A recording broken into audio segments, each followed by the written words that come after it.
On January 25, 2021, the President signed Executive Order 14005, ensuring the future is made in all of America by all of America's workers.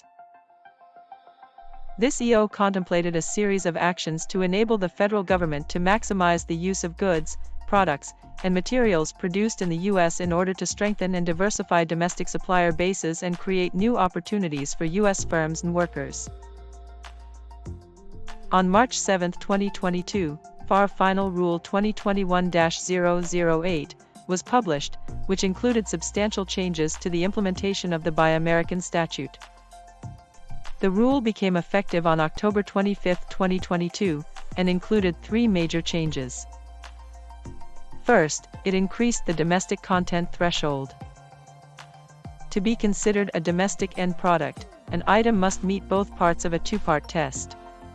1. It must be manufactured in the U.S., and 2. It must also satisfy the domestic content requirement, which has two separate categories.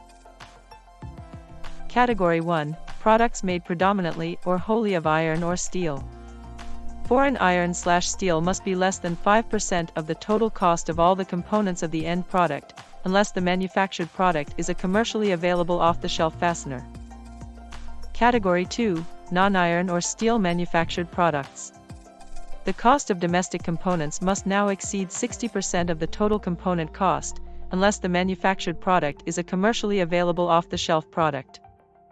There will be gradual increases of the domestic content threshold for non-iron or steel manufactured products. Beginning January 1, 2024 and through December 31, 2028, the domestic content threshold will be 65%. Beginning on January 1, 2029, the domestic content threshold will be 75%.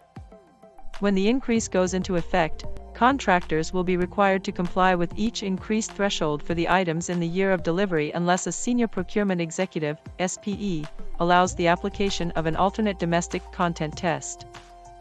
For example, a supplier awarded a contract in 2027 will have to have 65% domestic content initially, but in 2029 will have to deliver products with 75% domestic content under the contract. Also included in the final rule was the concept of a domestic content fallback threshold.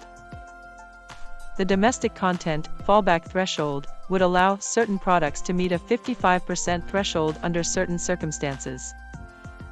For example, where an agency has determined that there are no end products that meet the new thresholds, or where fully compliant products are only available at an unreasonable cost, the government may choose to impose a lower 55% content requirement.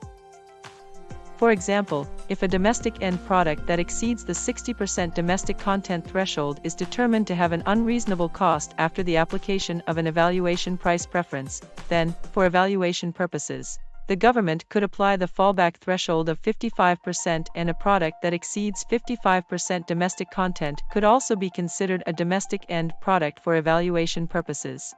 This fallback threshold will go away in 2030, 1 year after the date when all products will have to meet the 75% threshold. Finally, the final rule established an enhanced price preference framework for critical products and critical components. The list of critical items and components is in development and will eventually be published at FAR 25.105.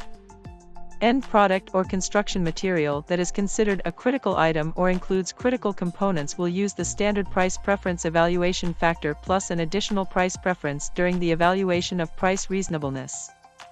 Make sure to check out FAI's training course, FAC 097, Navigating Buy American and Trade Agreements, as well as the accompanying interactive decision tools for clause and provision selection and for evaluating foreign offers.